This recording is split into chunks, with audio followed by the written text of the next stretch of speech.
समाज के लिए सोच अच्छी होती है ना, समाज का विकास होता है वहां। जब सोच खराब है तो किसी समाज की हम भलाई नहीं कर सकते।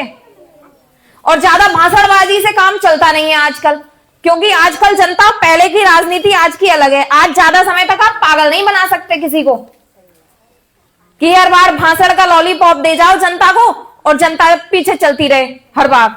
ऐसा नहीं होता। इंसान ना चुनौती देते हैं, सवाल करते हैं लोग।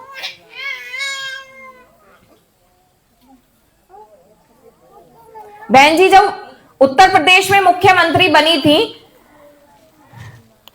हम तो किसी की, देखिए हमारी ऐसी नीति ही नहीं है बहुजन समाज पार्टी की कि हम किसी की बुराई करें। हम कभी किसी की बुराई या किसी को गलत नहीं बोलते हैं, किसी भी जाति को या धर्म को, क्योंकि सर्वजन हिताय और सर्वजन सुखाय की नीति पर काम करती है हमारी पार्टी। और जब जब सत्ता में आई तब तब चाहे ब्राह्मण समाज हो, चाहे एससी समाज हो, चाहे एसटी हो या ओबीसी, विशेष रूप से ओबीसी, इनके लिए खुल के लड़ाई लड़ी। बड़े बड़े पदों पे आसीन किए लोग, इनको एमएलसी बनाकर भेजा, बहुत सारे लोगों को एमएलए एमपी बने लोग।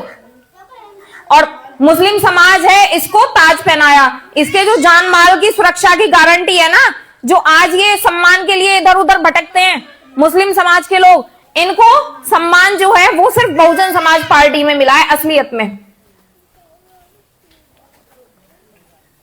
जितने भी इनके मुस्लिम समाज के या जितने भी हिंदू समाज के भी कह रही हूं, कोई धार्मिक तीर्थ स्थल है कोई नहीं तोड़े गए, ना कोई लड़ाई झगड़ा, कभी धर्म के नाम पर ना कोई बड़े आयोजन हुए, ना कोई सम्मेलन हुए, क्योंकि सब धर्म समान है।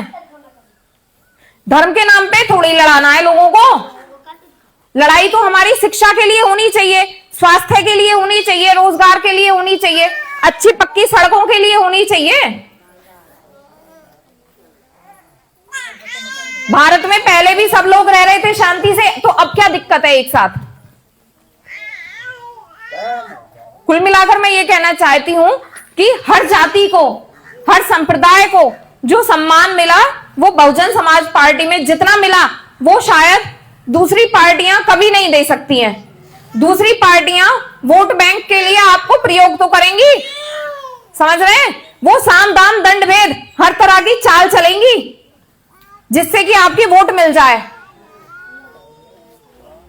लेकिन उनकी विचारधारा आपको फलने फूलने देखने की है ही नहीं कि ये जो 85% गरीब आबादी है ये फले फूले।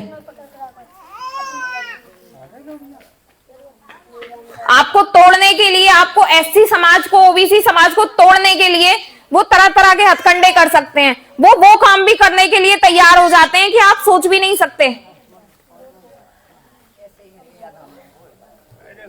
जो विरोधी पार्टियां हैं बहुजन समाज के मिशन मूवमेंट को तोड़ने के लिए, कमजोर करने के लिए ये भी कर सकती हैं कि आ जाओ भैया, तुम्हें मंत्री बना रहे हैं, आ जाओ हमारे साथ। तो ये भैया तो मंत्री पद देखेंगे ना पहले, वो हमारी लड़ाई थोड़ी लड़ेंगे कि आ जाओ तुमको एमएलसी बना रहे हैं। तो फिर इन्हें गांव के शौचालय से क्या मतलब है? वो तो तुम्हारी समस्या रही, ये तो उसे ज्वाइन करेंगे ना जो इनको पद मिल रहा है।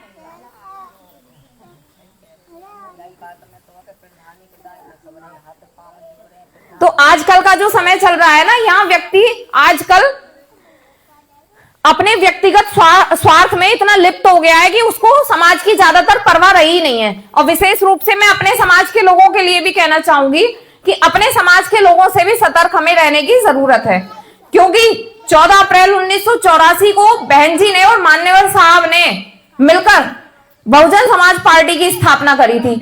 और ये सिर्फ और पार्टियों की तरह पार्टी नहीं है, ये बहुजन महापुरुषों का मिशन मूवमेंट है। जितने भी महापुरुष हुए हैं ना हमारे समाज में, ये उनका सपना है कि ये जो 85% आबादी है इसको सत्ता की मास्टर चाबी मिल जाए, ये हुक्मरान बन जाए। तो और जो पार्टियां हैं वो सादा पार्टी हैं, लेकिन जो बहुजन समाज पार्टी है वो एक पार्टी ही नहीं है, वो बहुजन महापुरुषों का एक मिशन है, मूवमेंट। तो इसको हम सबको मिलकर आगे बढ़ाना है।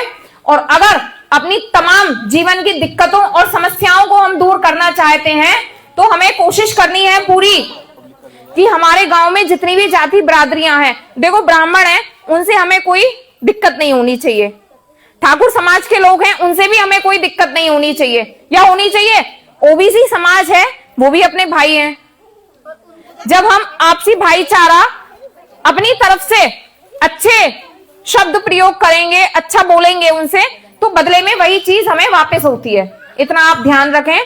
तो 2027 के लिए आप तैयार रहें। 2027 हमारा है और बहन जी मुख्यमंत्री पद की 5वीं बार शपथ ले रही हैं। और जो विरोधी चाहते हैं ना कि बहुजन समाज पार्टी की सरकार ना बने, तो इस बार उनके मंसूबे कामयाब होने वाले नहीं हैं। वो कितने भी साम दाम दंड भेद लगा लें, लेकिन ये जो 2027 है ये आपका है। और ये तो कुछ भी नहीं है, ये ताले बहुत छोटी बात है जो आपने बताया कि शौचालय पे ताले लटक रहे हैं। आपको मकान मिलेंगे, नौकरियां मिलेंगी, आपके पूरे स्वास्थ्य की जो जिम्मा है वो बहुजन समाज पार्टी ने जब सरकार बनी कितने हॉस्पिटल खुलवाए। तो इस चीज की आप चिंता मत करिए। बहन जी को आपके समाज की सब चिंता है। बहन जी आपके ही समाज की बहन बेटी हैं जो 4 बार मुख्यमंत्री आपके आशीर्वाद से बनी है। तो 5वीं बार बहन जी के आने के लिए पहले से ही आप तालियां बजाइए। जय भीम, जय भारत। धन्यवाद बहन जी। देखिए